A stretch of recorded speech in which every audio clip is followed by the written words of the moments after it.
दोस्तों, बहुत सारी रिसर्चेस बताती हैं कि आज हमारा अटेंशन स्पैन मात्र 8 सेकंड का रह गया है। इसका मतलब हमारा दिमाग मात्र 8 सेकंड ही कंसंट्रेट कर पाता है और उसके बाद हमारा दिमाग इधर उधर भटकने लगता है। इसलिए अगर आपको किसी भी एग्जाम में सबसे अच्छे नंबर लाने हैं या यूपीएससी जैसे एग्जाम को कम से कम अटेम्प्ट्स में क्वालिफाई करना है तो आपको अपनी कंसंट्रेशन को बढ़ाना ही होगा। इसके लिए आज हम आपको बेहतरीन टिप्स बताने वाले हैं जिनको फॉलो करने के बाद आप 100% अपने दिमाग को फोकस कर पाएंगे। अगर इन टिप्स को फॉलो करने के बाद भी फोकस नहीं कर पाए तो वीडियो को डिसलाइक कर सकते हो, लेकिन अगर फायदा होता है बस इस वीडियो को आखिरी तक देखना और अगर पसंद आए तो लाइक और सब्सक्राइब जरूर करना। Tip number 1, don't multitask. Multitasking इसका मतलब होता है एक समय पर एक से ज्यादा काम करना।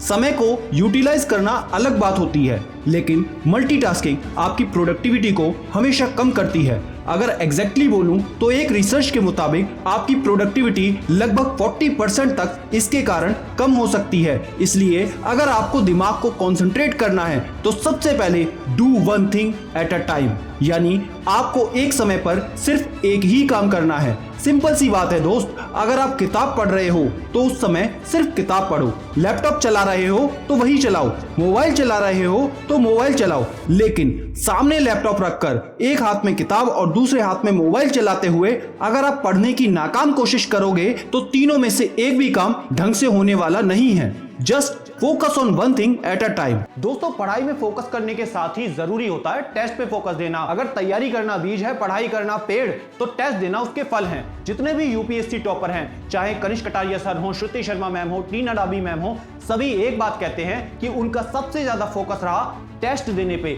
अगर आप यूपीएससी टॉपर्स की इस आदत को फॉलो करते हैं तो संडे सुबह 11 बजे 13 नवंबर को इंडिया के टॉप लर्निंग प्लेटफॉर्म अनअकैडमी की तरफ से Unacademy civil services championship online test जरूर दें। यूपीएससी प्रीलिम्स जो कि लवासना की तरफ आपका पहला कदम होता है, उसे देने से पहले खुद को जांचने का सबसे अच्छा तरीका होगा ये टेस्ट देना, क्योंकि ये ऑल इंडिया लेवल का टेस्ट है। इसमें रैंक लाके आपको पता लगेगा कि आपकी ऑल इंडिया रैंक कितनी आ सकती है। हमारा कोड SIDIM10 इस्तेमाल करके इस टेस्ट में हिस्सा लेना और एनरोल करना बिल्कुल फ्री हो जाएगा। 60 मिनट में 50 MCQ टाइप के क्वेश्चन आएंगे, हिंदी इंग्लिश दोनों में।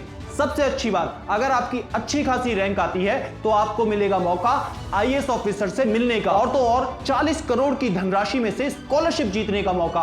तो देर किस बात की दोस्त, लिंक डिस्क्रिप्शन में है। हमारा कोड SIDIM10 इस्तेमाल करके इस टेस्ट में हिस्सा लो और टॉपर की इस एक आदत को अपना लो, क्योंकि हो सकता है शायद यही एक आदत आपको भी टॉपर बना दे। अगली टिप है tip number 2, don't shift focus.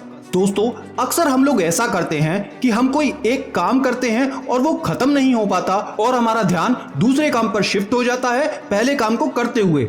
दूसरे काम के बारे में सोचना या फोकस को बार बार शिफ्ट करना फोकस करने की एबिलिटी को कम कर देता है। किसी भी टॉपिक पर फोकस करने की सिर्फ 2 ही स्टेजेस होती हैं। पहला, या तो आप उस पर फोकस करते हैं, दूसरा या फिर आप उस काम पर फोकस नहीं करते हैं। इसके बीच में कुछ नहीं होता। आपको ऐसा लगता होगा कि आप थोड़ा फोकस एक काम पर रख सकते हैं और थोड़ा सा दूसरे काम पर रख सकते हैं, लेकिन ये सरासर बेईमानी है। तो इस तरीके से फोकस को बार बार बदलना कम करो। आपको पूरा फोकस एक टाइम पर सिर्फ एक ही काम पर रखना होगा। Tip number 3, study breaks. Japan और साउथ कोरिया में स्टूडेंट्स को स्कूल में बहुत सारी फ्रीडम होती है। वो जब चाहें क्लास में सो सकते हैं, गॉसिप कर सकते हैं, जब चाहें क्लास को छोड़कर कभी भी बाहर जा सकते हैं। अब आपको लगेगा ये तो डिसिप्लिन के अगेंस्ट है, लेकिन ऐसा बिल्कुल नहीं होता, क्योंकि रिसर्चेस बताते हैं कि स्टूडेंट्स पर जब ज्यादा रूल्स एंड रेस्ट्रिक्शंस होते हैं तभी वो उसे तोड़ने का ज्यादा ट्राई करते हैं, क्योंकि रूल्स को तोड़ने पर उन्हें एक स्पेशल प्लेजर मिलता है। लेकिन जब उन पर ज्यादा रेस्ट्रिक्शंस नहीं होती तो फिर वो हर कोशिश करते हैं वो काम करने की जिससे उनकी पढ़ाई बिल्कुल भी डिस्टर्ब ना हो। आप अपने स्टडी ब्रेक्स का इस्तेमाल कैसे करते हैं? फोन इस्तेमाल करते होंगे या फिर म्यूजिक सुन लेते होंगे? अगर कुछ और करते हो तो कमेंट करके जरूर बताना, लेकिन आपको ऐसा कुछ नहीं करना। स्टडी ब्रेक में अपने दिमाग को पूरी तरह से आराम दो।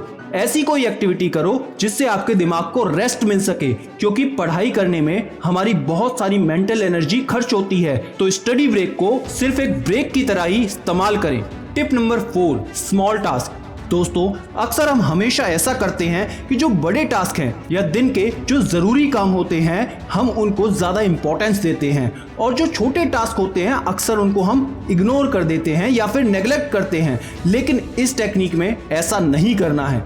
इस टेक्निक के अनुसार आपको अपने हर छोटे टास्क को भी उतनी ही इंपॉर्टेंस के साथ करना है जितना कि आप बड़े टास्क को करते हो। फॉर एग्जाम्पल, अक्सर हम लोग सोचते हैं कि जल्दी जल्दी नहा लेते हैं, जल्दी जल्दी ब्रेकफास्ट कर लेते हैं, फिर हमको पढ़ाई भी करनी है, स्कूल जाना है या फिर ऑफिस जाना है। लेकिन इस टेक्निक के अनुसार सुकून से ब्रेकफास्ट करना भी उतना ही इंपॉर्टेंट है जितना कि पढ़ाई करना। इसके पीछे का कारण ये है कि जब हम छोटे टास्क को भी पूरे फोकस और कंसंट्रेशन के साथ करने की आदत बनाते हैं तो फोकस फ्लॉलेसली बना रहता है और भी ज्यादा स्ट्रांग हो जाता है। जब आप छोटे टास्क पर अच्छे से फोकस करने की आदत डालते हो तो आपके बड़े टास्क भी आपको आसान लगने लगते हैं। तो इसलिए छोटे टास्क को हल्के में मत लेना, उसे करने में भी अपने पूरे एफर्ट्स डालना सीखो। Number 5, strive for quality. Students के साथ अक्सर ऐसा होता है, जो सब्जेक्ट उनको पढ़ने में अच्छा लगता है, इंटरेस्टिंग लगता है, उसे पढ़ने के अलावा बाकी सब्जेक्ट पढ़ना उन्हें एक टाइम वेस्ट लगता है। लेकिन एक सब्जेक्ट के लिए दूसरे सब्जेक्ट को नेग्लेक्ट करना आपके लिए बिल्कुल भी सही नहीं है। इसके लिए एक जापानी कहावत भी है कि अगर आप अपने काम में अपना बेस्ट एफर्ट नहीं दे रहे हैं तो आप अपनी एबिलिटीज को सिर्फ वेस्ट कर रहे हो। इसका मतलब अगर कोई भी सब्जेक्ट आपको इंटरेस्टिंग नहीं लगता, अच्छा नहीं लगता, तो उस सब्जेक्ट में भी आपको अपने पूरे एफर्ट्स डालने हैं जितने आप अपने इंटरेस्टिंग सब्जेक्ट को पढ़ने के लिए देते हो। अब है सबसे इंपॉर्टेंट नंबर 6, काइजन। काइजन एक जापानीज टर्म है जिसका मतलब होता है continuous improvement. This is applicability of your mind, क्योंकि आपकी स्ट्रेंथ, आपकी वीकनेस आपसे ज्यादा अच्छा कोई नहीं जानता, आपके पेरेंट्स भी नहीं। इस टेक्निक में हम सीखते हैं कि कैसे छोटे छोटे इंप्रूवमेंट भी बड़े बड़े डिफरेंसेस क्रिएट कर सकते हैं। इसका मोटो होता है focus on progress not perfection.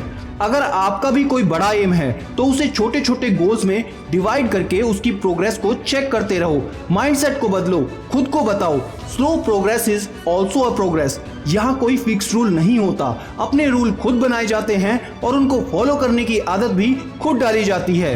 अपने दिमाग को हमेशा चैलेंज करते रहो और फिर देखो आपके रिजल्ट कितने धमाकेदार होते हैं। तो दोस्तों, बात समझ गए तो कमेंट में आज लिख कर जाना कि मैं वादा करता हूँ मेहनत ज्यादा करूंगा और इरादा मजबूत रखूंगा। दोस्तों, डिस्क्रिप्शन में दिए लिंक पर क्लिक करके हमारा कोड SIDIM10 इस्तेमाल करके UCSC टेस्ट में पार्ट लेना मत भूलना। और याद रखना, मैं हूं सिद्धांत शर्मा, कोई है या नहीं, मैं हमेशा आपके साथ हूं। Be happy and stay motivated with सिडीमेनिया।